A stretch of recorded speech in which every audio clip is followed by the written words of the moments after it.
Please, sir, can you read this letter? It's very, very important.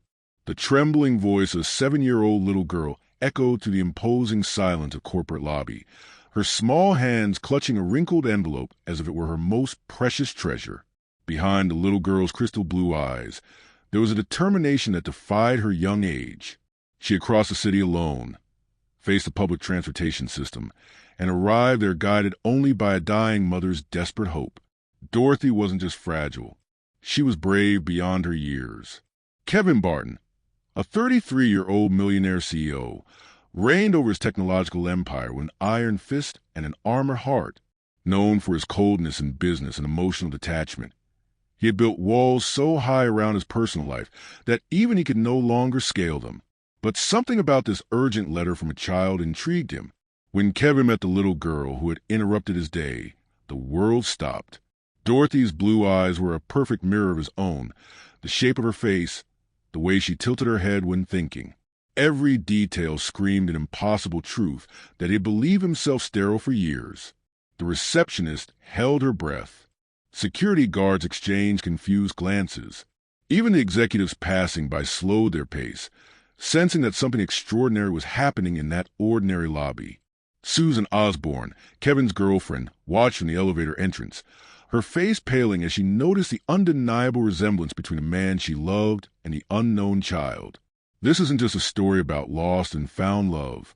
It's about the courage of a child who decided to fight for her family, about second chances that arrived disguised as wrinkled letters, and about how sometimes the most important things in life come in the smallest packages. Kevin Barton was about to discover that his entire life had been built on lies. But was Nancy Cromwell really telling the truth about Dorothy? And what would Susan do to protect the relationship she had spent years building?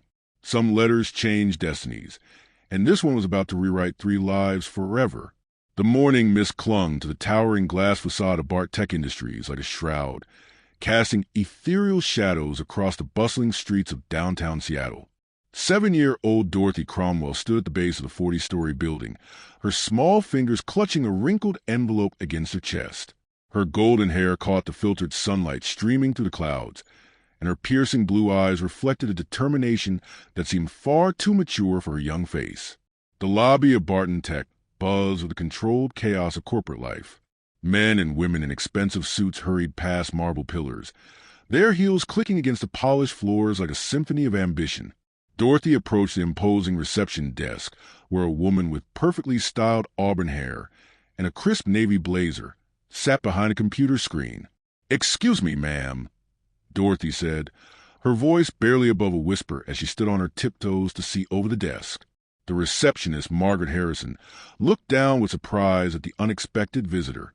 "Well, hello there, sweetheart," Margaret said, her professional demeanor softening instantly. "Are you lost? Where are your parents?" Dorothy shook her head vigorously, her blonde curls bouncing.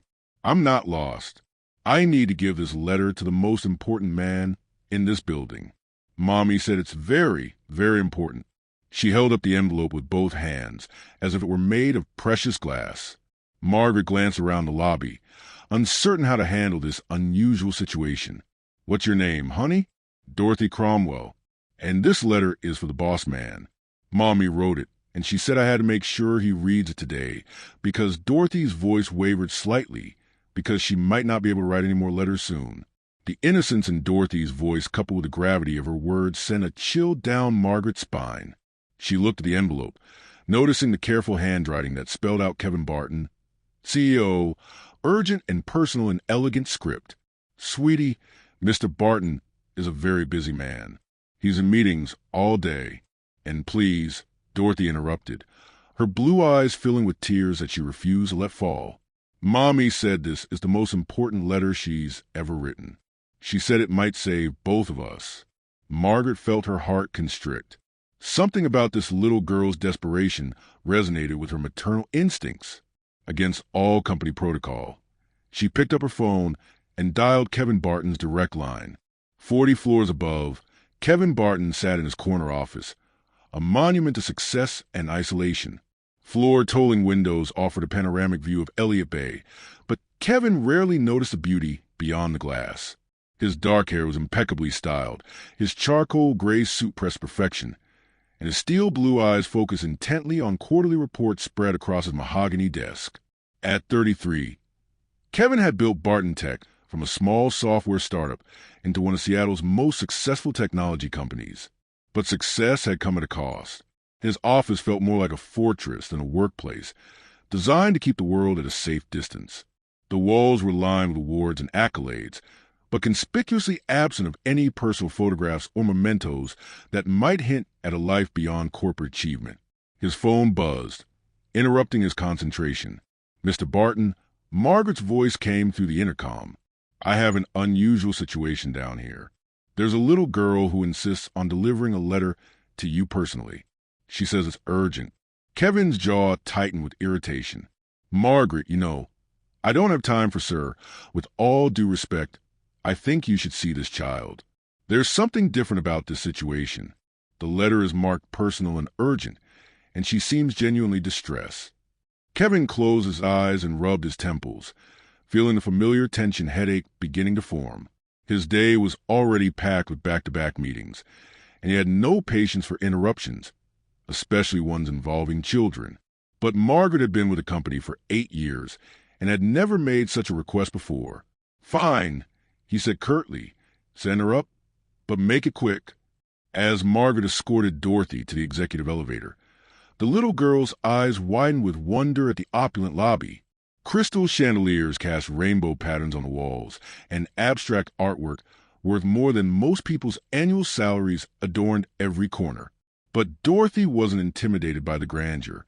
She was focused solely on her mission. The elevator ride to 40th floor felt like an eternity. Dorothy pressed her face against the glass wall of the elevator, watching Seattle shrink below her. "It's like being in the clouds," she whispered to Margaret, who smiled despite her nervousness about breaking protocol. When the elevator doors opened with a soft chime, Dorothy found herself in an executive suite that looked more like a luxury hotel than an office space. Thick Persian rugs covered polished hardwood floors, and original oil paintings hung between mahogany pan-led walls. Margaret led her down a corridor lined with conference rooms, each equipped with the latest technology. "Mr. Barton's office is just through those doors," Margaret said gently, pointing to a set of imposing double doors at the end of the hallway. "Remember, he's very busy, so try to be brief, okay?" Dorothy nodded solemnly and walked toward the doors with the measured steps of someone carrying the weight of the world on their small shoulders. She raised her tiny fist and knocked 3 times, the sound echoing in the quiet corridor. "Come in," came a deep authoritative voice from within. Dorothy pushed open the heavy door and stepped into Kevin Barton's domain. The office was even more impressive than the rest of the suite, with massive desks positioned strategically in front of windows that offered a commanding view of the Seattle skyline. Behind the desk sat a man who looked like he had stepped out of a business magazine cover. Kevin looked up from his computer screen, prepared to deal with yet another interruption to his carefully scheduled day. But when his eyes fell on Dorothy, something unexpected happened. The irritated expression on his face froze, replaced by something that looked almost like recognition, though he couldn't understand why. The little girl standing in his doorway had the most startling blue eyes he had ever seen, eyes that seemed to mirror his own with uncanny precision. Her golden hair caught the light from his desk lamp, and there was something about the shape of her face, the determined set of her small jaw, that seemed hauntingly familiar. For a moment, neither of them spoke. Kevin found himself studying Dorothy's features with an intensity that surprised him, while Dorothy stood frozen in the doorway, suddenly aware of the gravity of the moment her mother had prepared her for. "Are you the boss man?" Dorothy finally asked, her voice barely above a whisper in the vast office. Kevin cleared his throat, tried to shake off the strange feeling that had overcome him. "I'm Kevin Barton, the CEO of this company. You must be the little girl with the letter." Dorothy nodded and walked across the plush carpet toward his desk, her small sneakers silent on the thick fibers. She held out the envelope with both hands, as if presenting a sacred offering. "Mommy wrote this for you. She said it's very, very important and that you have to read it right now." Dorothy's eyes never left his face as she spoke, searching for something she couldn't name. Kevin took the envelope, noting how the paper felt slightly damp from Dorothy's nervous perspiration. The handwriting on the front was elegant but shaky, as if written by someone fighting against physical weakness.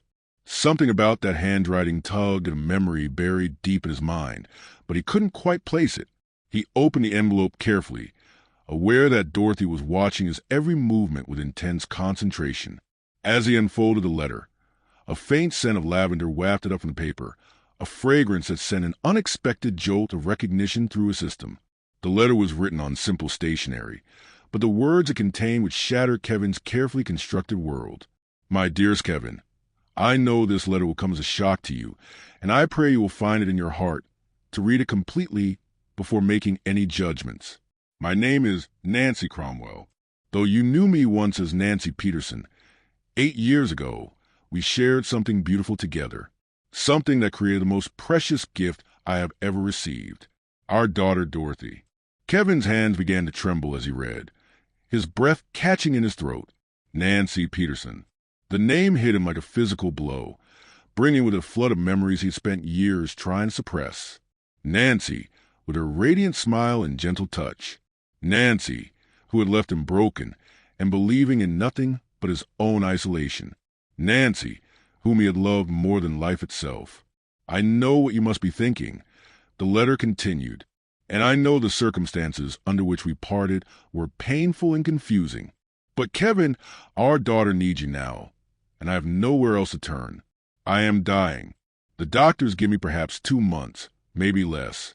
I have exhausted all my savings on treatments that have only delayed the inevitable. Dorothy doesn't know how sick I am, but she knows that something is terribly wrong. Kevin's vision blurred as he read, his successful businessman's facade cracking with each word. He glanced up at Dorothy, who was still watching him with those impossibly familiar blue eyes, and felt his world shifting on its axis. Dorothy is everything good about both of us. She has your intelligence, your determination, and your beautiful eyes. She has been my strength through this illness, caring for me with a maturity that breaks my heart. She deserves so much more than I can give her now. She deserves a father who can provide for her, protect her, and love her the way every child should be loved. Kevin's chest felt tight, as if he couldn't draw enough air into his lungs. The little girl standing before him, this child who had seemed so familiar, was claiming to be his daughter. But that was impossible. He was sterile. The doctors had told him years ago that he would never be able to have children, a fact that had driven a wedge between him and every relationship he had ever attempted. I know you believe you could never have children. NY's letter seemed to read his thoughts, but the doctors were wrong. Kevin Dorothy is living proof of that. She is 7 years old, born 9 months after that last beautiful night we spent together before everything fell apart. I never told you about the pregnancy, because by then you believed I had betrayed you, and I was too proud and too hurt to fight for us anymore. Kevin's mind raced back to that terrible time 8 years ago. He remembered the photos that Susan had shown him, pictures that appeared to show Nancy with another man. He remembered the anonymous phone calls telling him that Nancy was cheating, the witnesses who claimed to have seen her in compromising situations. The evidence had seemed overwhelming, and his trust, once broken, had never fully healed. I don't expect you to believe me immediately, the letter continued, but I beg you to look at Dorothy and see the truth for yourself. More importantly, I beg you to get to know her. She is the most wonderful person I have ever known, and if something happens to me, she will have no one. Her grandparents are gone, and I have no siblings. You are her only hope for a future filled with love and security. The letter concluded with NY's address and a phone number, along with a desperate plea for Kevin to visit them. If not for her sake, then for Dorothy's. The signature at the bottom was barely legible, as if Nancy had used the last of her strength to finish this final communication. Kevin set the letter down with trembling hands and looked up at Dorothy, seeing her with entirely new eyes. The shape of her nose, the way she tilted her head when she was thinking, the stubborn set of her jaw. It was like looking at a feminine version of his own childhood photographs. Dorothy, he said softly, his voice, how old are you, sweetheart? 7, Dorothy replied, holding up 7 small fingers. I'll be 8 in December. December 15th. Kevin's breath caught. December 15th was exactly 9 months after the last night he had spent with Nancy. The timeline matched perfectly, and the physical resemblance was undeniable. But more than that, there was something about Dorothy's presence that felt like coming home, as if a part of him he hadn't known was missing had suddenly been restored. Before he could respond, his office door burst open without a knock. Susan Osborne strode in her high heels, clicking aggressively against the hardwood floor. She was dressed in a fitted red dress that emphasized her curves, her dark hair pulled back in a severe bun that accentuated her sharp cheekbones. At 29, Susan was undeniably beautiful, but there was a hardness in her brown eyes that became more pronounced when she was angry or threatened. "Kevin, darling, we're supposed to be at lunch with the Richardson account in 10 minutes. And Margaret said. Susan stopped mid-sentence as her gaze fell on Dorothy. Her expression shifted from irritation to something much more dangerous, recognition and fear. Susan's eyes darted between Kevin and Dorothy, taking in the unmistakable resemblance between them. Her perfectly applied makeup couldn't hide the way the color drained from her face as the implications hit her. For 8 years, she had been Kevin's girlfriend, carefully positioning herself as a sophisticated, childless woman who understood his career ambitions and shared his lifestyle. She had worked tirelessly to erase any trace of Nancy Peterson from his life, building their relationship on a foundation of lies she had constructed. "Who is this child, Kevin?" Susan asked, her voice carefully controlled, but with an underlying edge of panic. Kevin stood up slowly, the letter still clutched in his hand. "Susan, this is Dorothy. Dorothy, this is Miss Osborne." He couldn't bring himself to call Susan his girlfriend in front of the child who might be his daughter. Dorothy studied Susan with the frank curiosity of a child, unaware of the adult tensions swirling around her. "Are you the boss man's wife?" she asked innocently. Susan's laugh was sharp and forced. "Not yet, sweetheart, but hopefully someday." She moved closer to Kevin's desk, her eyes scanning the letter in his hands. "Kevin, what's going on here? Why is there a child in your office?" Kevin looked at Dorothy, then at Susan, feeling the weight of the moment settling on his shoulders. "Dorothy brought me a letter from her mother. Her mother claims that Dorothy is my daughter." The words hung in the air like a live wire. Susan's composure cracked for just a moment, revealing the calculating panic beneath her polished exterior. She had spent years ensuring that Kevin would never discover the truth about Nancy, never learn about the child they had created together.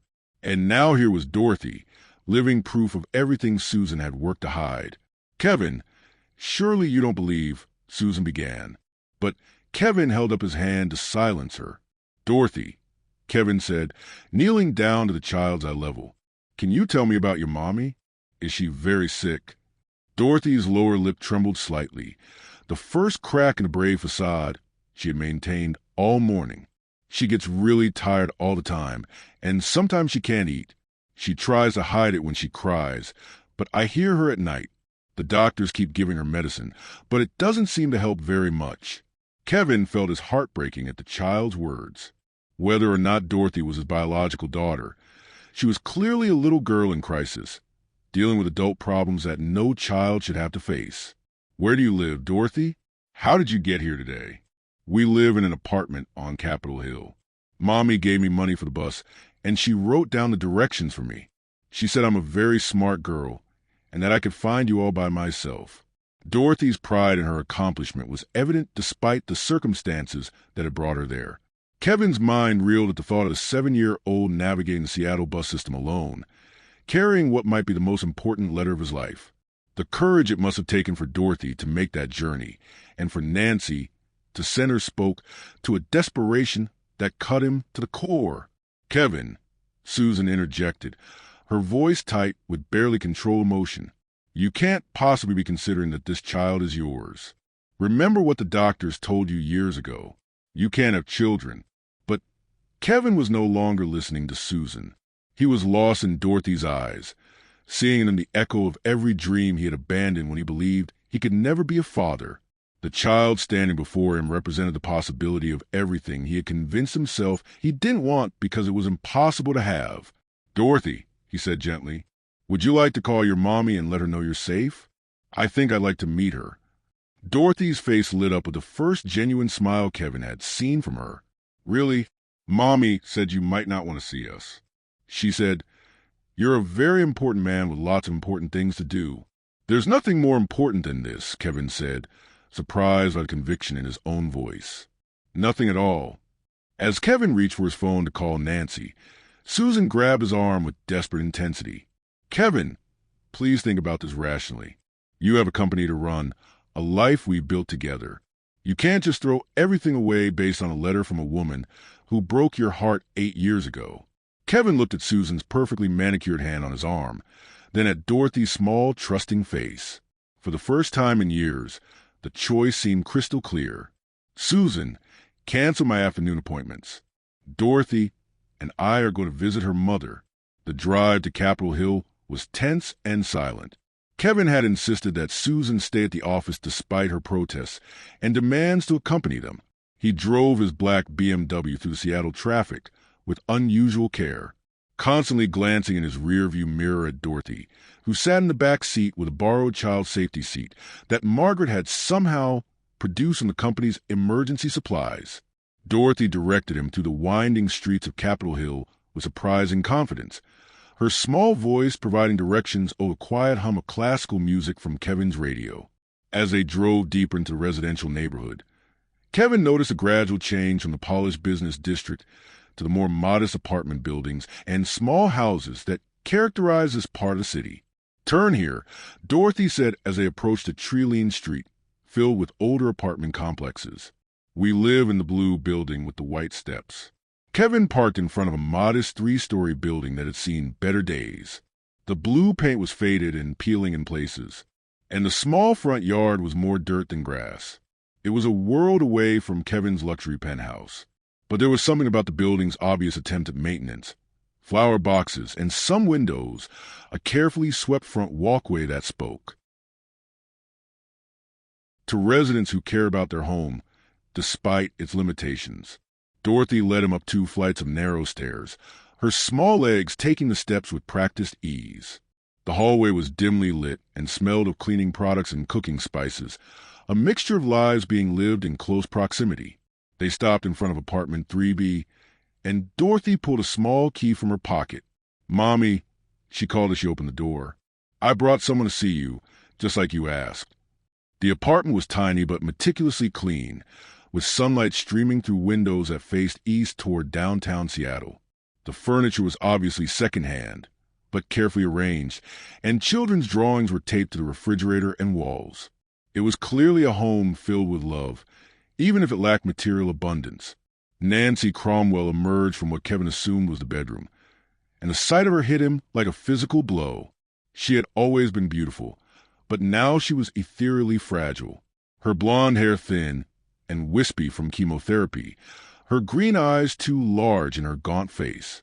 She wore a simple blue sweater and jeans that hung loosely on her diminished frame, but her smile when she saw Dorothy was radiant. "Dorothy, sweetheart, you made it back safely," Nancy said, kneeling down to embrace her daughter. Then her eyes met Kevin's over Dorothy's head, and the years seemed to collapse between them. "Hello, Kevin," Nancy said softly, her voice carrying the same melodic quality he remembered, but with an undertone of exhaustion that broke his heart. "Nancy."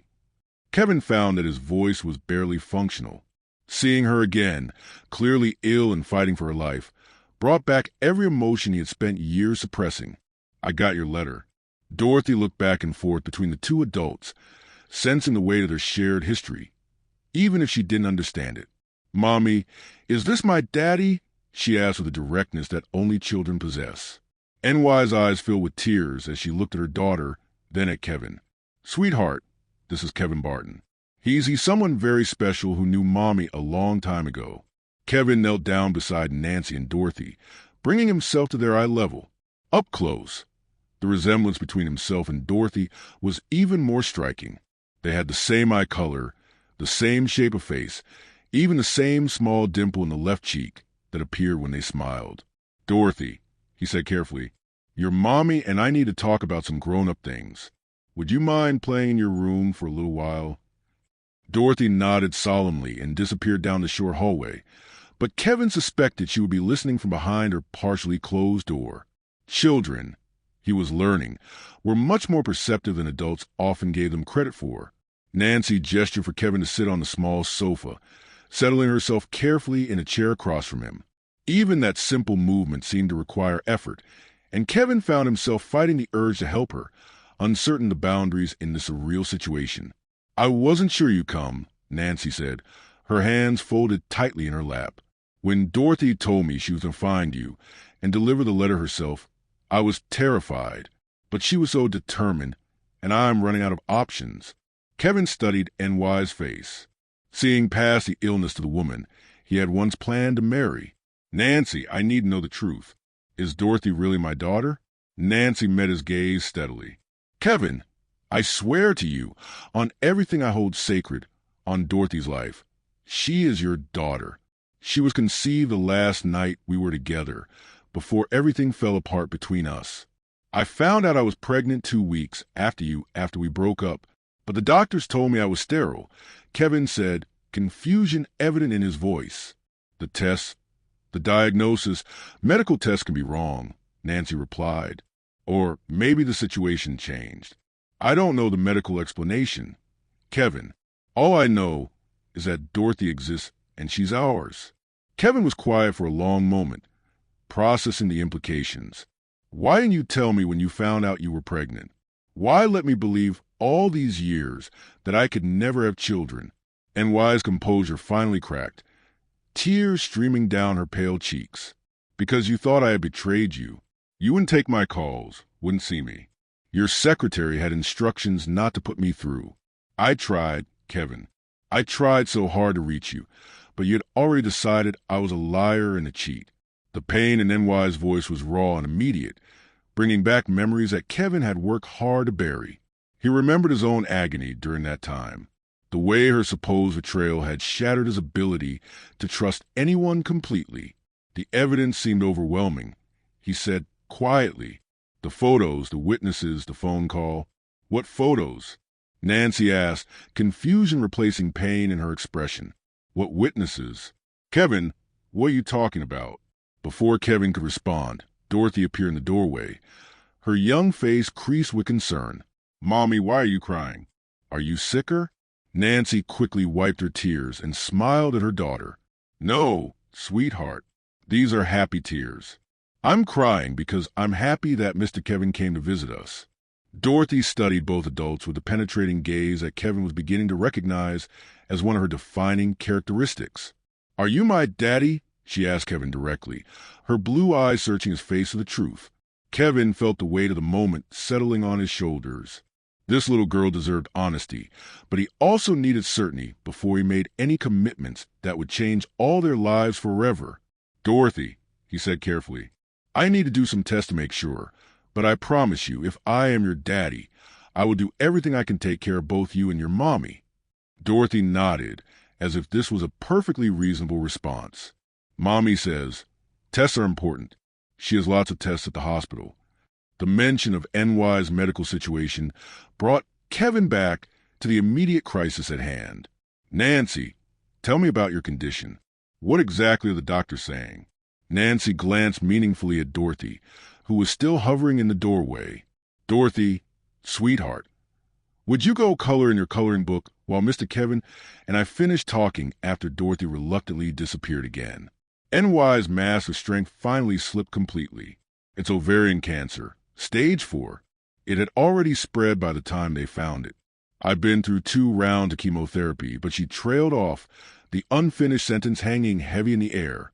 "What do the doctors say about treatment options?" Kevin asked, though he suspected he already knew the answer. "There is an experimental treatment at Seattle Cancer Care Alliance. It's shown promise in similar cases, but insurance won't cover it and I can't afford it. The cost is astronomical, over $200,000 just for the first phase." NY's voice was steady, but Kevin could see the desperation she was trying to hide.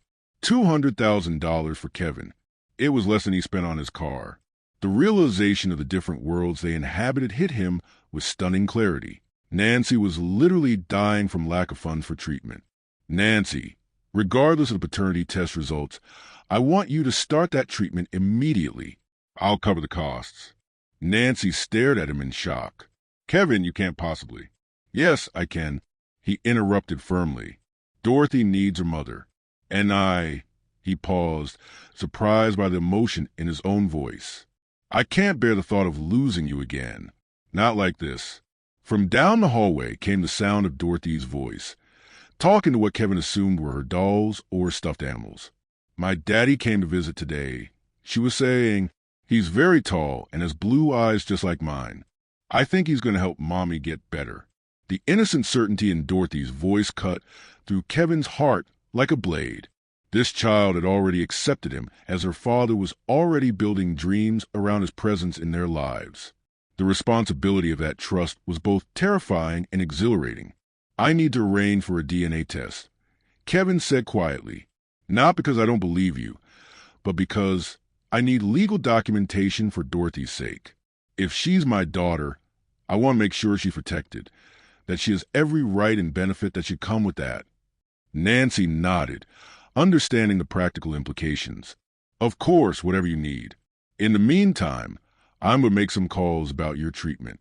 There's no reason to wait for test results to get you the medical care you need. As Kevin pulled out his phone to begin making arrangements, Nancy watched with an expression of wonder and gratitude. Kevin, why are you doing this? After everything that happened between us, why are you willing to help? Kevin looked toward the hallway where Dorothy's voice could still be heard, now singing a soft lullaby to her toys. Because 8 years ago, I lost the two most important things in my life. You and the family we could have had together. I may not understand what happened back then, but I'm not going to make the same mistake twice. That evening, Kevin returned to his penthouse overlooking Elliott Bay, with his mind reeling from the day's revelations. The luxury of his home felt almost obscene after seeing Nancy and Dorothy's modest apartment. His living room, with its floor-to-ceiling windows and designer furniture, could have housed their entire apartment twice over. Susan was waiting for him, pacing the marble floors in an elegant black cocktail dress. She had obviously gone home to change and prepare for what she expected to be an important conversation about their future. Kevin, finally, she said, rushing to greet him. I've been worried sick. How did it go with that woman and her child? Kevin loosened his tie and walked to the bar cart in the corner of the room, pouring himself a generous glass of single malt scotch.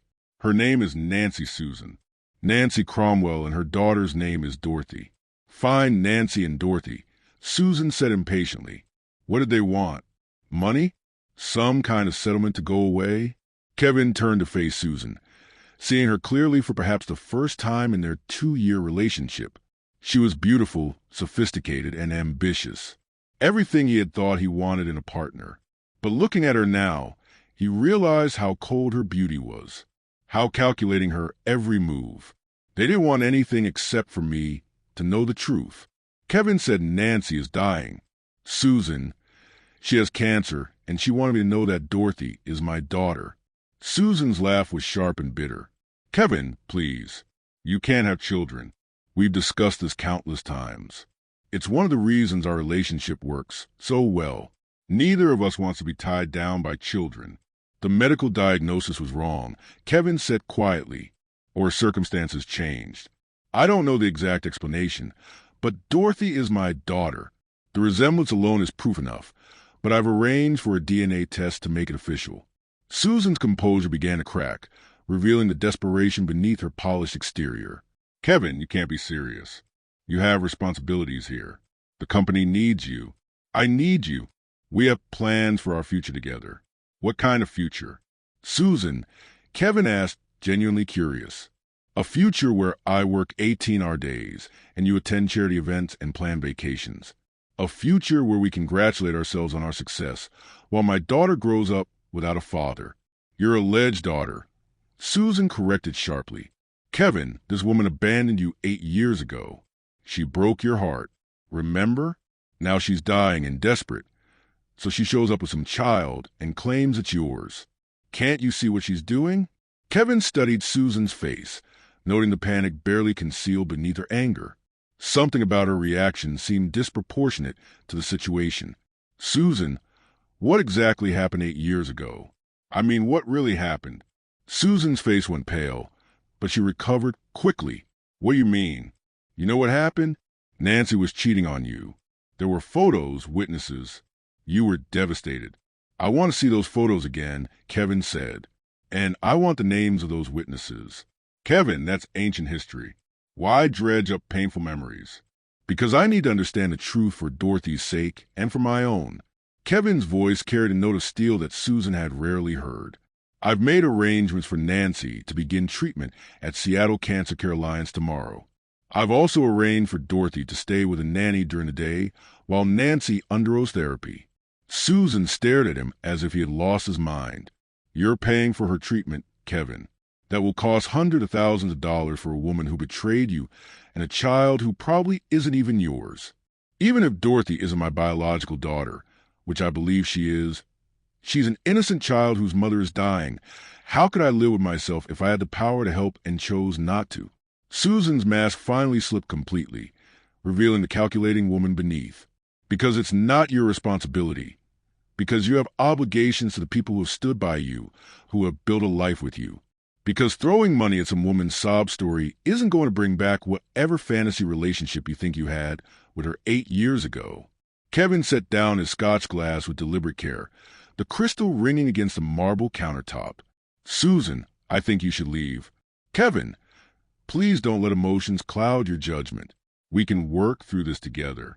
Maybe we could help the child in some other way. Set up a trust fund or something. But you don't need to get personally involved. I said you should leave, Kevin repeated, his voice quiet but final. Susan stared at him for a long moment, seeming to realize that her usual tactics weren't working. Fine, but Kevin, when this fantasy implodes and you realize you've been manipulated, don't expect me to be waiting around to pick up the pieces. After Susan left, Kevin stood alone in his penthouse, looking out at the lights of Seattle reflected in the dark waters of the bay. For the first time in years, his home felt empty, not because he was alone, but because the people who mattered weren't there with him. He pulled out his phone and scrolled through his contacts until he found the number for Dr. Michael Harrison, his personal physician and longtime friend. Mike, it's Kevin. I need a favor. I need a DNA test done as quickly and accurately as possible, and I need it done with complete discretion. Kevin, it's 11 o'clock at night. What's this about? Kevin walked to his window, looking out over the city where Nancy and Dorothy were probably sleeping in their small apartment. Mike, I think I might be a father.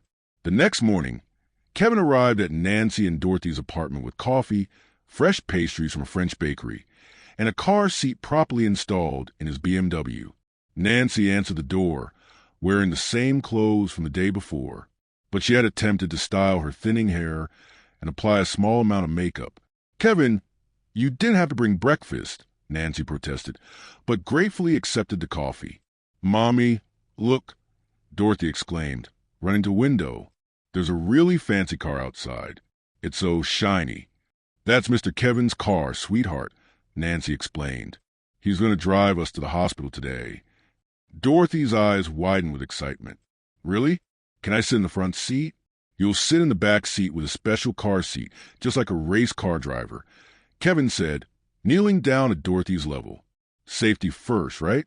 As they drove to the Seattle Cancer Care Alliance, Kevin found himself studying Dorothy in the rear-view mirror.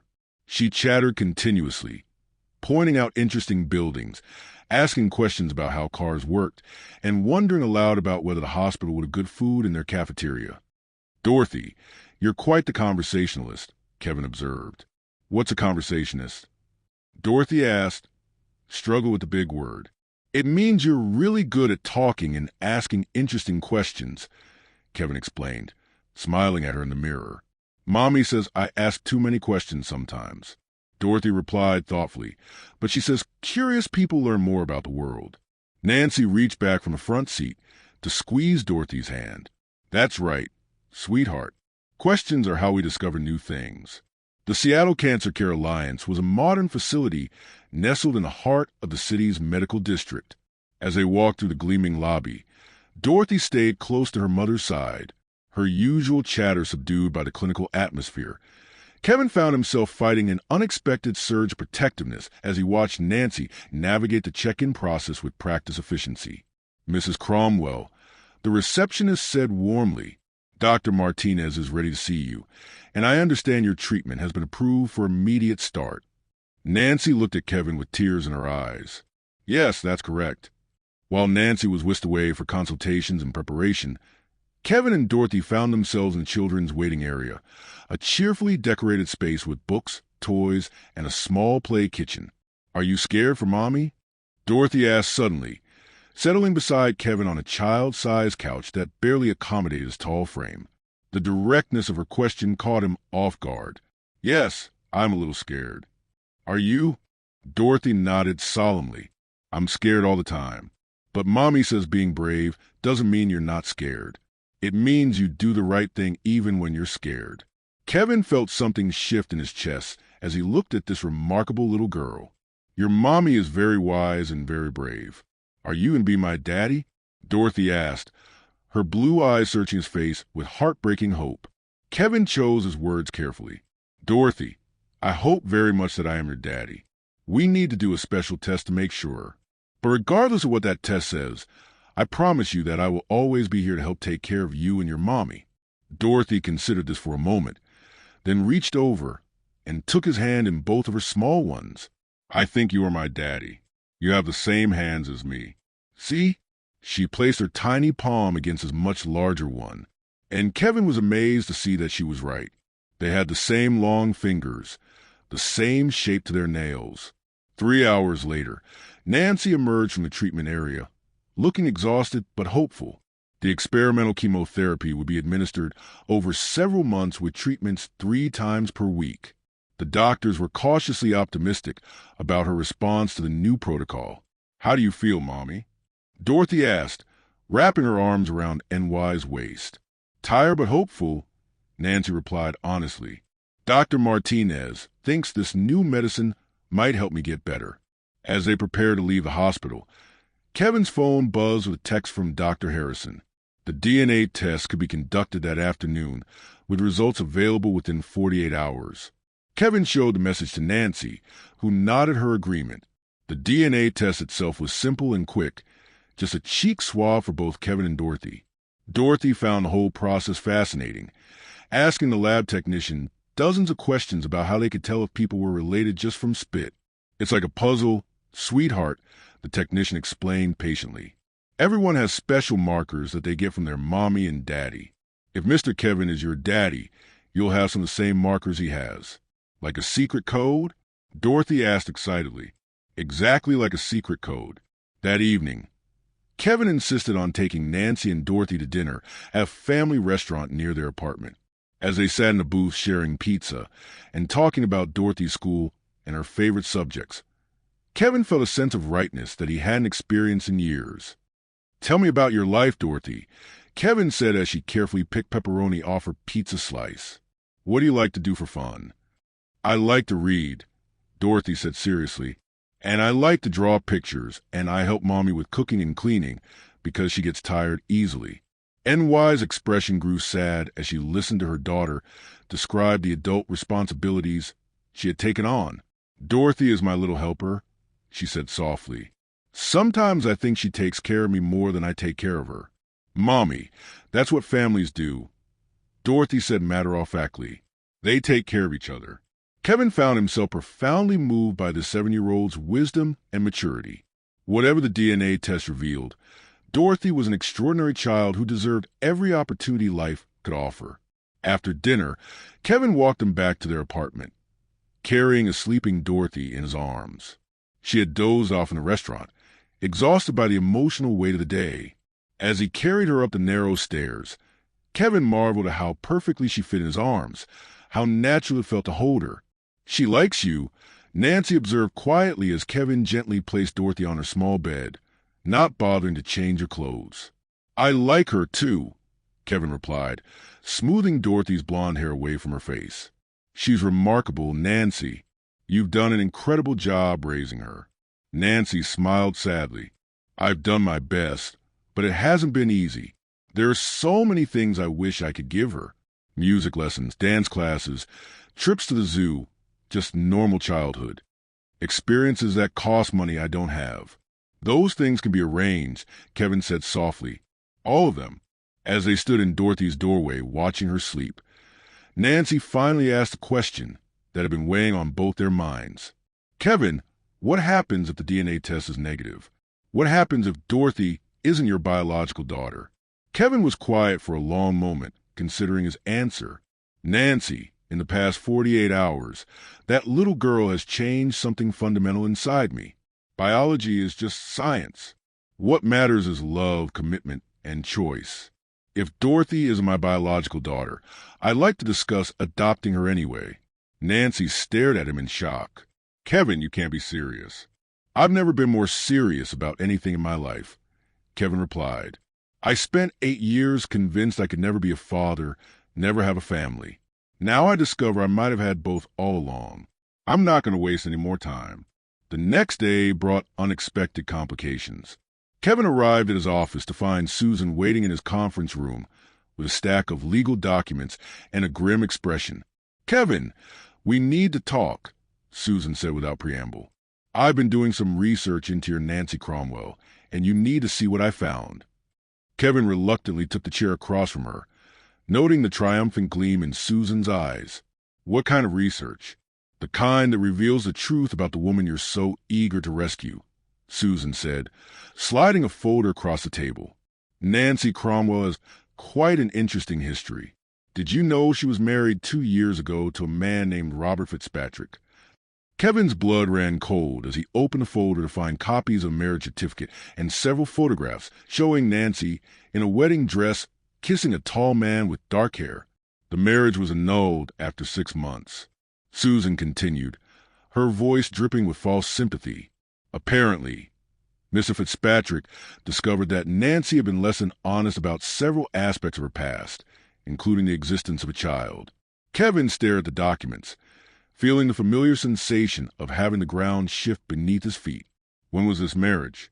2 years ago, which means Nancy was playing house with another man while raising the child she claims is yours. Kevin, doesn't this pattern seem familiar? Doesn't it remind you of what happened 8 years ago? Before Kevin could respond, his assistant knocked on the conference room door. Mr. Barton, Dr. Harrison is on line 1. He says it's urgent regarding the test results you've been waiting for. Kevin's heart pounded as he reached the phone. It had only been 36 hours since the DNA test was administered, but Dr. Harrison had promised to rush the results. Mike, what do you have for me? Kevin, I have the preliminary results. I want to call you immediately because Dr. Harrison paused, and Kevin could hear papers shuffling in the background. Kevin, the test results are negative. There's no biological relationship between you and the child. The words hit Kevin like a physical blow. He felt Susan's hand on his shoulder, her voice offering comfort that sounded hollow in his ears. Kevin, I'm so sorry. I know this must be devastating. Kevin ended the call in a daze, staring at the marriage certificate and photos spread across the conference table. Nancy had lied to him again, just like 8 years ago. She had created an elaborate deception, this time using an innocent child as a pawn. Kevin, I know this hurts, Susan said gently, but now you can see the truth. Nancy Cromwell is a manipulator who preys on successful men. First you, then this Fitzpatrick fellow. Now you again. She's using her dying daughter to extract money from you. Dorothy isn't dying, Kevin said quietly. Nancy is details. Susan waved dismissively. The point is, you've been manipulated again. But it's not too late to extricate yourself from this situation cleanly. Kevin stood up abruptly, his chair rolling backward into the wall. I need to see Nancy. I need to hear her explanation. Kevin, what explanation could possibly justify this level of deception? Susan called after him as he headed for the door. You owe her nothing. But Kevin was already gone, his mind reeling with questions and anger and a heartbreak that felt all too familiar. As he drove toward Capitol Hill, he tried to reconcile to Nancy he had been falling in love with all over again with the woman who could orchestrate such an elaborate lie.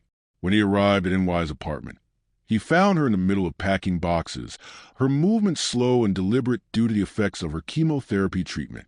Kevin, she said, looking up with surprise and pleasure, I wasn't expecting you until this evening. How did the DNA results? She stopped mid-sentence when she saw his expression. "We need to talk," Kevin said curtly. "About Robert Fitzpatrick, about your marriage 2 years ago, about the lies you've been telling me." NY's face went white, and she sank into her chair as if her legs could no longer support her. "Kevin, I can explain." "Can you?" Kevin interrupted, his voice cold with controlled anger. "Can you explain why you failed to mention that you were married 2 years ago? Can you explain why that marriage was annulled when your husband discovered you had been lying to him? And can you explain why the DNA test came back negative?" NY's eyes filled with tears, but she met his gaze steadily. "The DNA test was negative. Don't act surprised, Nancy. Did you really think I wouldn't find out the truth eventually? Kevin, please let me explain everything. Yes, I was married to Robert. Yes, it ended badly, but not for the reasons you think. And the DNA test. There must be some mistake. The mistake was trusting you again," Kevin said, his heart breaking even as he spoke the words. 8 years ago, I thought you had betrayed me. I spent all this time wondering if I had been wrong, if I had thrown away the best thing in my life. Now I discover that my instincts were right all along. "Kevin, please," Nancy pleaded, struggling to stand. "I know how this looks, but you have to believe me. Dorothy is your daughter. I don't know why the test came back negative, but there has to be an explanation. Where is Dorothy?" Kevin asked, suddenly realizing the apartment was too quiet. "She's at school." "Kevin, please don't leave things like this. Please let me explain about Robert, about everything." Kevin looked at Nancy, seeing past her illness of the woman who had apparently manipulated him twice. "I've heard enough explanations, Nancy. I've made arrangements for your treatment to continue through the end of the month. After that, you're on your own." As Kevin turned to leave, Nancy called after him with desperation in her voice. "Kevin, I love you. I've never stopped loving you. Dorothy is your daughter, no matter what any test says. Please don't abandon us again." But Kevin was already gone, leaving Nancy alone with her boxes and her fears, and the growing certainty that someone was working very hard to destroy any chance of happiness she might have found. Evening, Kevin sat in his penthouse with Susan, staring out the city lights and trying to process the day's revelations. Susan had opened a bottle of expensive wine and was doing her best to comfort him, but Kevin felt numb and empty. "I should have listened to you," Kevin said finally. "I should have known better than to trust her again." "Kevin, you're a good man," Susan replied, settling beside him on the leather sofa. "Your instinct is to help people, to see the best in them." Nancy took advantage of that kindness.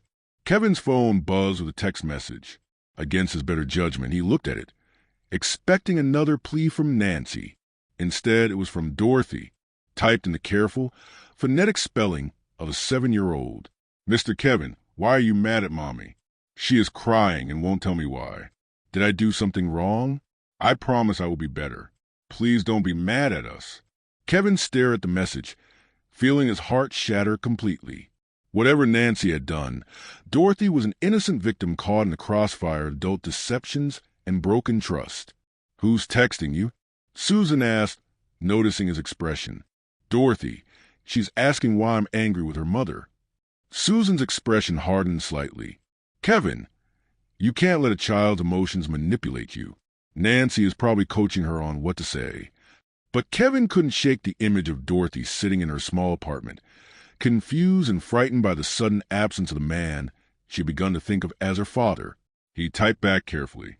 "Dorothy, you didn't do anything wrong. You are perfect just the way you are. Sometimes grown-ups have disagreements that have nothing to do with little girls. Take care of your mommy." Dorothy's response came back immediately. "Will you still be my daddy even if you are mad at Mommy?"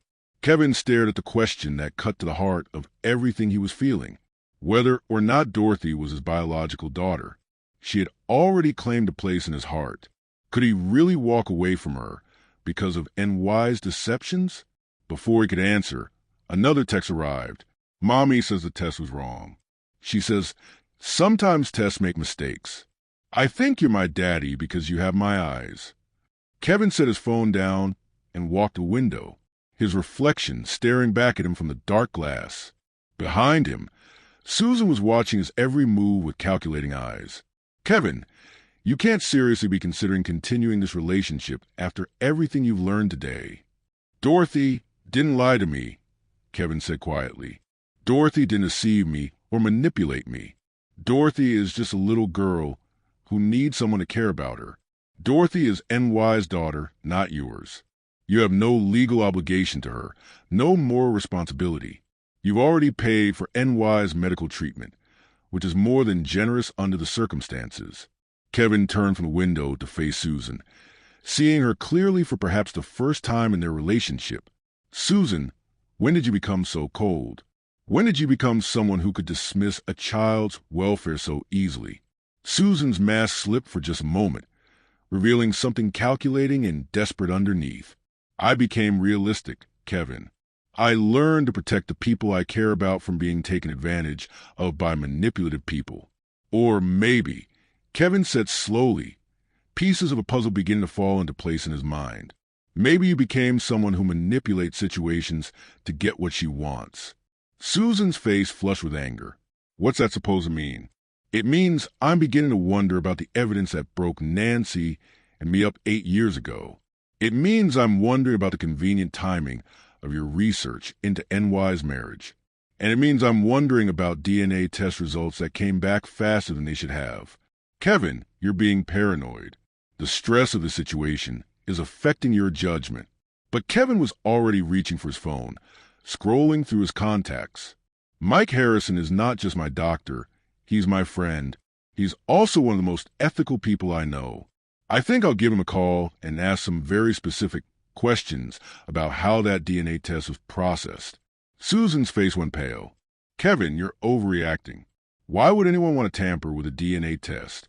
That's an excellent question, Kevin replied, his finger hovering over Dr. Harrison's number. I'm sure Mike will have some interesting insights.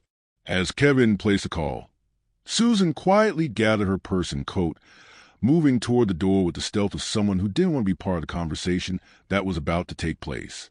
Mike, it's Kevin again. I need to ask you some very specific questions about the DNA test you processed for me.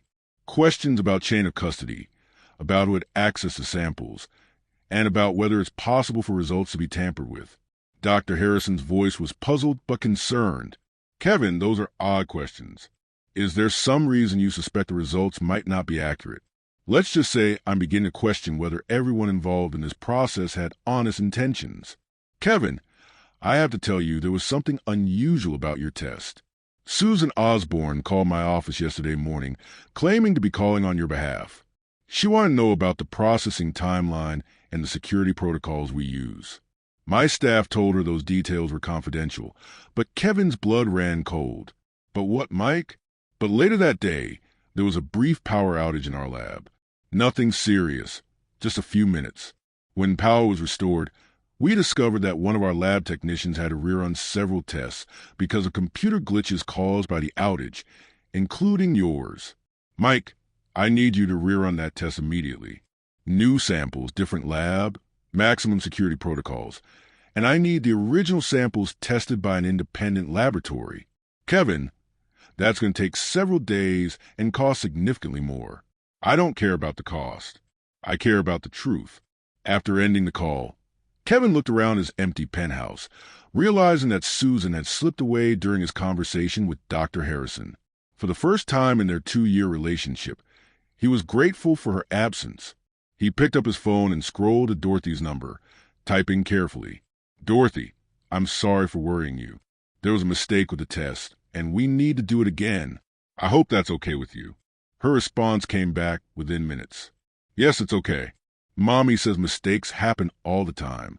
She says the important thing is fixing them. Are you coming to see us tomorrow? Kevin smiled for the first time in 24 hours. Yes, I'll see you tomorrow. Tell your mommy I'd like to talk to her about something very important. Yay! Mommy will be so happy. She miss you a lot. As Kevin prepared for bed that night, he felt a mixture of hope and apprehension. If his suspicions about Susan were correct, then Nancy might be innocent of the deceptions he had accused her of. But that would also mean that the woman he'd been involved with for 2 years was capable of manipulating DNA test results to destroy his chance at happiness.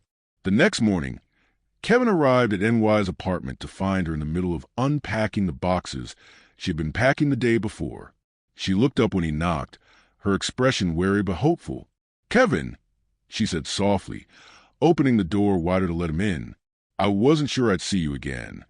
"Nancy, I owe you an apology and an explanation." Kevin settled on her small sofa, noting that Dorothy was at school and they could speak freely. "I have reason to believe that the DNA test results were tampered with." Nancy stared at him in shock. "Tampered with? By whom?" "Susan Osborne. My girlfriend. My ex-girlfriend." Kevin corrected himself. "Nancy, I need you to tell me about Robert Fitzpatrick. I need to understand what really happened with your marriage."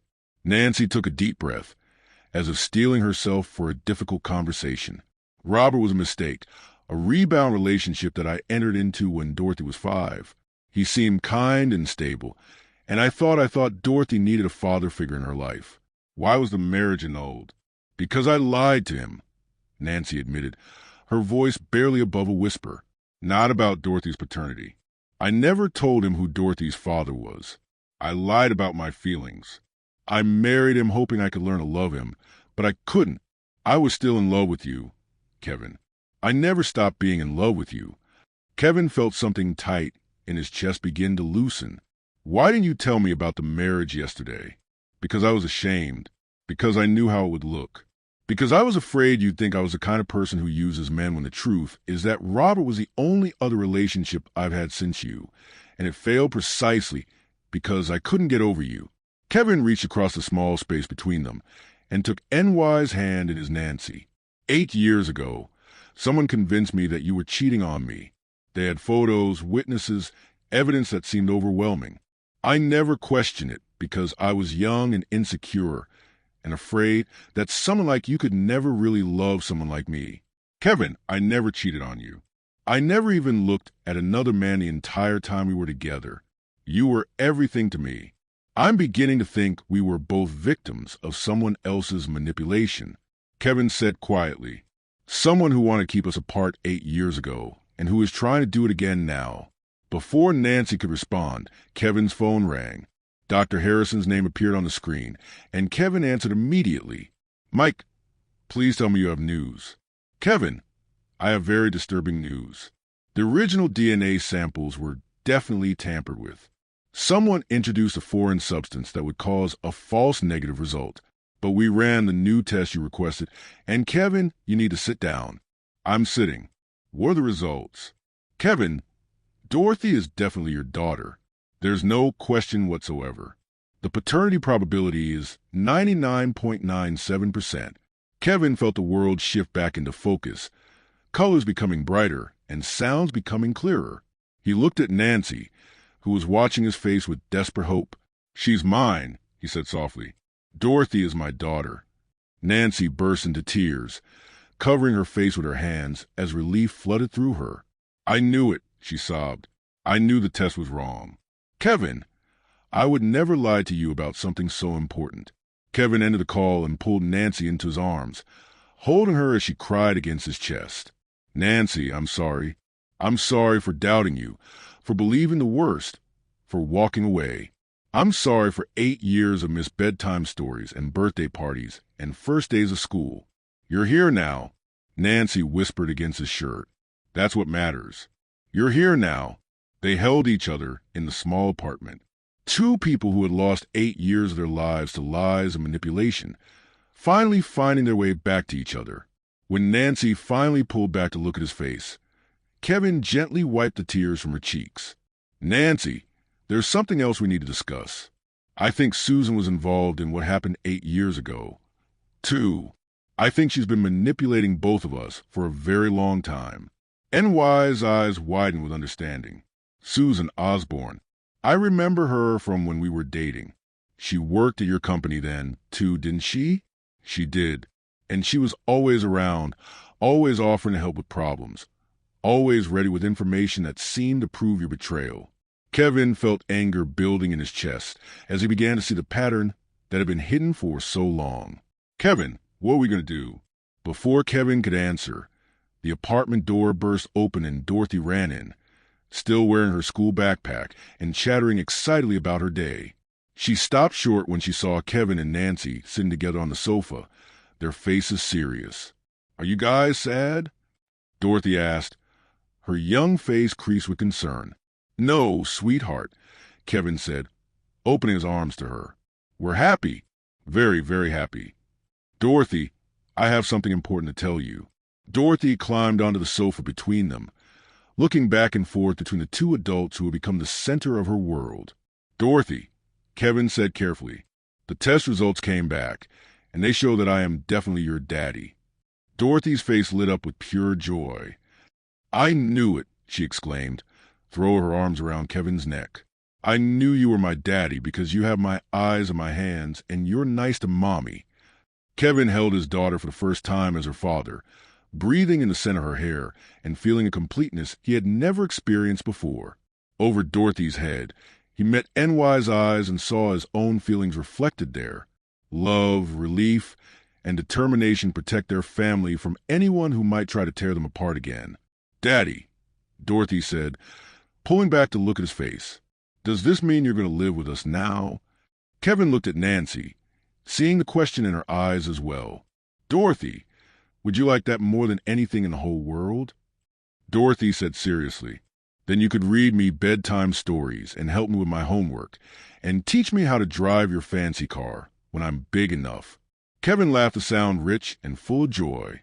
"I think I'd like that very much, too." But even as Kevin basked in the happiness of finally being united with his family, he knew that Susan wasn't going to give up easily.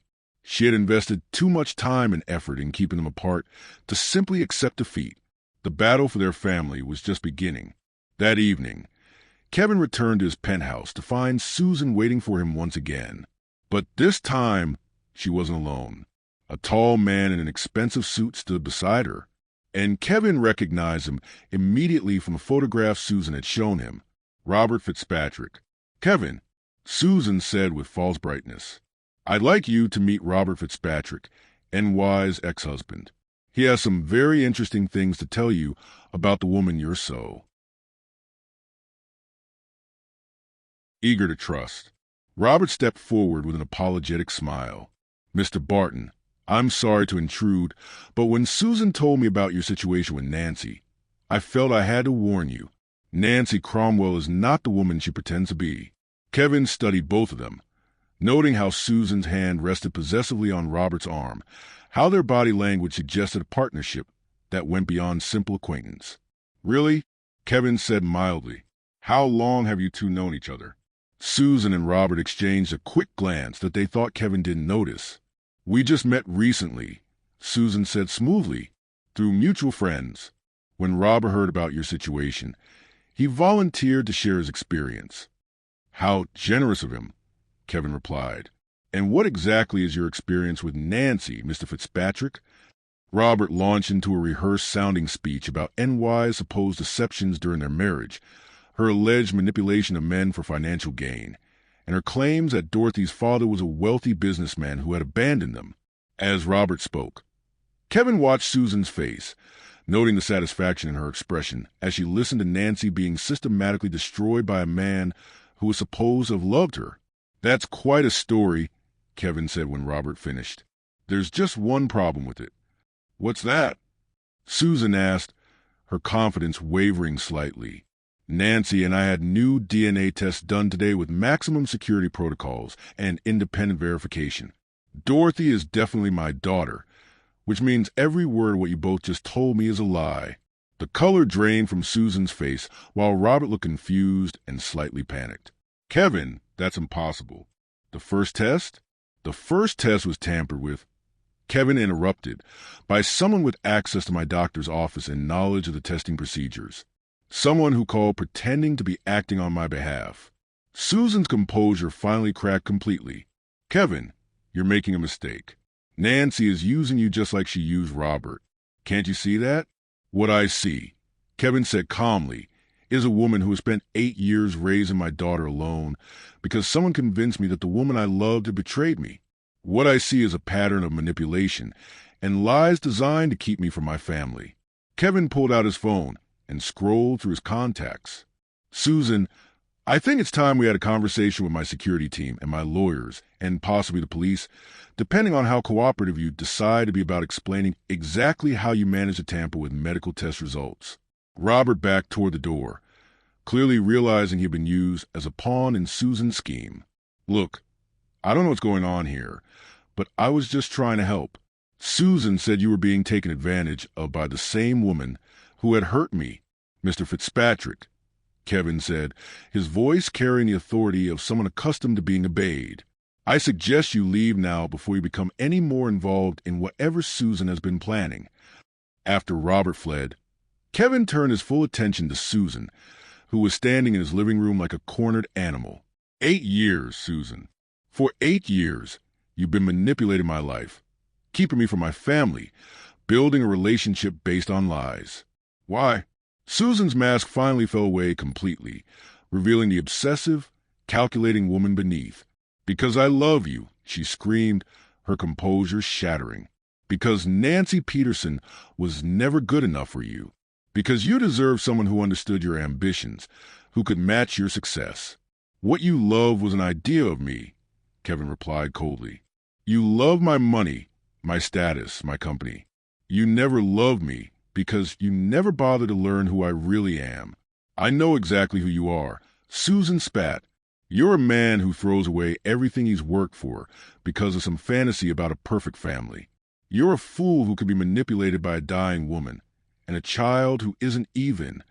Susan, Kevin interrupted, his voice dangerously quiet. Dorothy is my daughter, and tomorrow morning I'm going to call the police and report that medical test results were tampered with in what appears to be a deliberate attempt to defraud me and harm my family.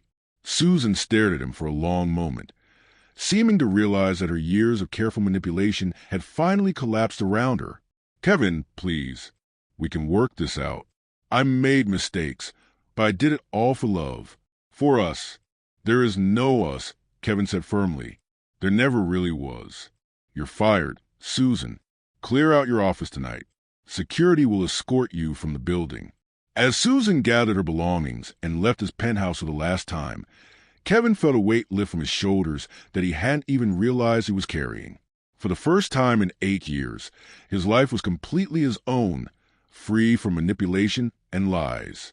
He picked up his phone and called Nancy, his heart racing with anticipation. Kevin. Nancy answered on the first ring, her voice hopeful and anxious. Nancy, it's over. Susan is gone, and I know the truth about everything about 8 years ago. About the DNA test. About all of it. NY's sob of relief was audible through the phone. Kevin, does this mean it means I love you? Kevin said, the words flowing from his heart without reservation. It means I want to be Dorothy's father, and your husband, and part of family I should have had all along. Kevin, Nancy whispered, I love you, too. I never stopped loving you. I'm coming over, Kevin said, already reaching for his car keys. I want to read Dorothy a bedtime story tonight as her father. When Kevin arrived at the apartment, he found Nancy and Dorothy cuddled together on the sofa, reading a picture book about a little girl who goes on adventures with her father. Dorothy looked up when he entered, her face lighting up with pure joy. Daddy, she exclaimed, launching herself into his arms. Mommy said you're going to stay with us now. If that's what you want, Kevin said, settling onto the sofa with Dorothy in his lap and Nancy curled against his side. It's what I've wanted my whole life, Dorothy said. Seriously, even before I knew who you were, I used to wish for a daddy who would love me and Mommy. Kevin looked around the small apartment that had become more of a home to him in a few days than his penthouse had been in years. Actually, I was thinking that maybe you and Mommy might like to come live with me. I have a very big house with lots of rooms and a yard where you could play. Dorothy's eyes widened with excitement. Really? Could we bring all my stuffed animals? We can bring everything that's important to you, Kevin promised. As they sat together planning their future, Kevin's phone buzzed with a text from Dr. Harrison. Kevin wanted you to know that the authorities are very interested in the test tampering case. Susan Osborne is going to have some serious legal problems. Also, NY's treatment is showing early signs of success. The new protocol seems to be working.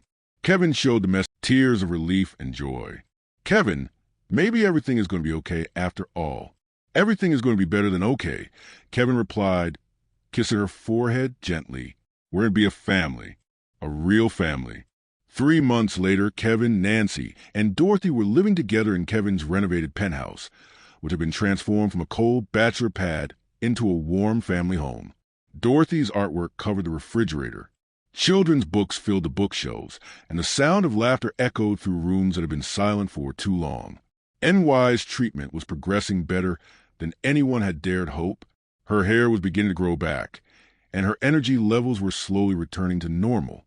Most importantly, the latest scans showed that the experimental treatment was working. The cancer was in full remission. On a crisp December evening, just 2 weeks before Dorothy's 8th birthday, Kevin found himself pacing nervously in their bedroom while Nancy helped Dorothy with her homework at the kitchen table. Hidden in his nightstand drawer was a small velvet box that had been burning a hole in his consciousness for weeks. "Daddy, you're walking funny?" Dorothy observed when he emerged from the bedroom for the 3rd time in 10 minutes. "Are your feet okay?" Nancy looked up from Dorothy's math worksheet, noting Kevin's obvious nervousness with amusement. "Yes, Daddy, are your feet okay?" Kevin took a deep breath, realizing that his elaborate plans for a romantic proposal seemed silly in the face of the simple, genuine love that filled their home every day. "Actually, my feet are fine, but my heart is very full." Dorothy tilted her head with curiosity. "What does that mean?" Kevin knelt down beside Dorothy's chair, pulling the small velvet box from his pocket. "It means that I love you and your mommy more than I ever thought it was possible to love anyone. And I was wondering if you would help me ask your mommy a very important question." Dorothy's eyes widened with excitement as she saw the ring box. "Is that what I think it is?" "That depends on what you think it is," Kevin said, grinning at his daughter's enthusiasm. "It's a ring for Mommy. You're going to ask her to marry you." Dorothy practically bounced in her chair with excitement. Nancy covered her mouth with her hands, tears already forming in her eyes as she watched the 2 most important people in her world share this moment. "Dorothy," Kevin said, "seriously, I need to ask you something first. Would it be okay with you if I married your mommy? Would you want me to be your daddy forever and always, legally and officially?" Dorothy launched herself into Kevin's arms, nearly knocking him over with the force of her enthusiasm. "Yes, yes, yes. I want you to be my daddy forever, and I want you to marry Mommy, so we can all have the same last name." Kevin stood up, still holding Dorothy, and turned to face Nancy, who was watching them through tears of joy. "Nancy Cromwell," he said, his voice steady despite the emotion threatening to overwhelm him. 8 years ago, I thought I lost you forever. 3 months ago, I discovered that the best parts of my life were waiting for me to be brave enough to claim them." He set Dorothy down and took NY's hands, and as the ring box balanced carefully in his palm, "Nancy, you are the strongest, most beautiful, most incredible woman I have ever known. You raised our daughter to be brilliant and kind and fearless. You fought for your life so you could be there for her. You forgave me for doubting you and welcomed me into the family you had built with such love and determination." Nancy was crying openly now, but her smile was radiant. "Kevin, Nancy, will you marry me? Will you let me spend the rest of my life making up for the years we lost? Will you let me be the husband you deserve and the father Dorothy needs?" "Yes," Nancy whispered, then louder. "Yes, of course. Yes." Kevin slipped the ring onto NY's finger, a stunning solitaire diamond surrounded by smaller stones that caught the light from every angle. Dorothy clapped her hands with delight, dancing around the kitchen table in celebration. "We're going to be a real family," Dorothy sang. "We're going to be the Bartons." As Kevin kissed Nancy, sealing their engagement and their commitment to the future they would build together, Dorothy continued her celebratory dance, already making plans for the wedding, for the family they would become, for all the adventures that lay ahead. 6 months later, on a perfect June day overlooking Elliott Bay, Kevin and Nancy were married in a small ceremony attended by close friends and family. Dorothy served as a flower girl, wearing a dress the exact shade of blue at her eyes and carrying a bouquet of white roses. She had insisted on being part of the ceremony in every way possible, even writing her own vows to both her parents about how happy she was to finally have a complete family. Dr. Harrison, who had become not just Kevin's physician, but a close family friend, officiated the ceremony. In his remarks, he spoke about the power of truth to heal old wounds and the importance of never giving up on love, even when it seems lost forever. Susan Osborne was notably absent, serving a prison sentence for fraud and conspiracy charges related to the tampering of medical records. Her elaborate scheme to destroy Kevin and NY's relationship had ultimately been her downfall, exposing a pattern of manipulation and criminal behavior that extended far beyond their situation. As Kevin and Nancy exchanged vows, promising to love and protect each other through whatever challenges life might bring, Dorothy stood beside them with tears of happiness streaming down her young face. This little girl, who had been brave enough to deliver a letter that changed everything, had finally gotten a family she had always dreamed of. In his vows, Kevin spoke directly to Dorothy as well as to Nancy. "Dorothy, you came into my life carrying a letter from your mother, but you brought me so much more than that. You brought me purpose, joy, and the chance to be the father I always hoped I could be. I promise you that I will never let anything or anyone separate our family again." NY's vows were equally emotional. "Kevin, 8 years ago, we lost each other to lies and misunderstandings, but our love created something beautiful. Our daughter Dorothy, who brought us back together. I promise to trust in our love, to communicate openly and honestly, and to build the future we should have had all along." After the ceremony, as the small wedding party celebrated with dinner and dancing on the terrace of Kevin's penthouse, Dorothy pulled both her parents aside for a private moment. "Mommy, Daddy," she said seriously, "I have something important to tell you." Kevin and Nancy exchanged amused glances, wondering what profound observation their 8-year-old daughter was about to share. "What is it, sweetheart?" Nancy asked. Dorothy took both their hands in her small ones, her expression solemn. "I'm glad I was brave enough to take that letter to Daddy's that day, but Mommy always says that being brave means doing the right thing, even when you're scared." Kevin knelt down to Dorothy's level, his heart full of pride and love for this remarkable child. "Dorothy, you are the bravest person I know. If you hadn't delivered that letter, we might never have found each other again." "The letter was important," Dorothy agreed, "but I think love was more important. Love made you come see us. Love made you help Mommy get better. Love made us into a family." Nancy wiped tears from her eyes as she listened to her daughter's wisdom. "You're absolutely right, sweetheart. Love was the most important thing of all."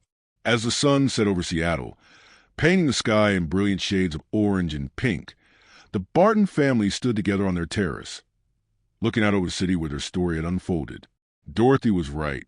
It had been love that brought them together, love that sustained them through the challenges, and love that would carry them into whatever future awaited them. Kevin wrapped his arms around his wife and daughter, marveling at how completely his life had changed from that morning when a small blonde girl had walked into his office with a wrinkled envelope and an unshakable determination to reunite her family. "What are you thinking about, Daddy?" Dorothy asked, noticing his contemplative expression. "I'm thinking about how sometimes the most important things come in the smallest packages," Kevin replied, squeezing her gently. "And I'm thinking about how grateful I am that you were brave enough to deliver your mother's letter." Dorothy smiled up at him with the wisdom of a child who had seen her wishes come true through courage and persistence. "Mommy always says that good things happen to people who don't give up. We didn't give up on being a family, did we?"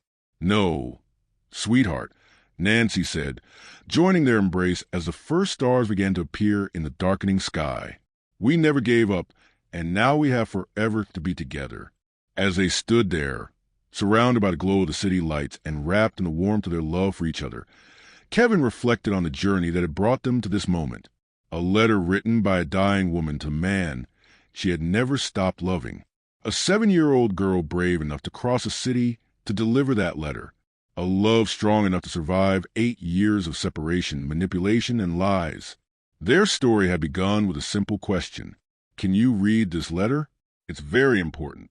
But it had become something far more significant, a testament to the power of family, the strength of true love, and the courage required to fight for the people who matter most. The letter that had changed everything was now framed and hanging in Dorothy's bedroom, a reminder of the day a little girl's bravery had brought her family home. But more than that, it was a symbol of hope, proof that sometimes, against all odds, love really does conquer all. As the Barton family headed inside to continue their celebration, Dorothy skipped ahead of her parents, her voice carrying back to them on the evening breeze. Tomorrow I'm going to write letters, too. Letters to my friends telling them about my wedding and my new daddy, and how dreams really do come true if you're brave enough to make them happen. Kevin and Nancy exchanged a look of pure happiness, knowing that their daughter, their brave, wise, wonderful daughter, would indeed make her dreams come true, just as she had made theirs come true with one very important letter on one very ordinary Tuesday morning that had turned out to be the most extraordinary day of their lives. We'd love to hear your thoughts on this beautiful love story. Let us know what you thought of this tale full of emotions and surprises. Tell us your name, where you're watching from, and rate this story from 0 to 10 if it touched your heart.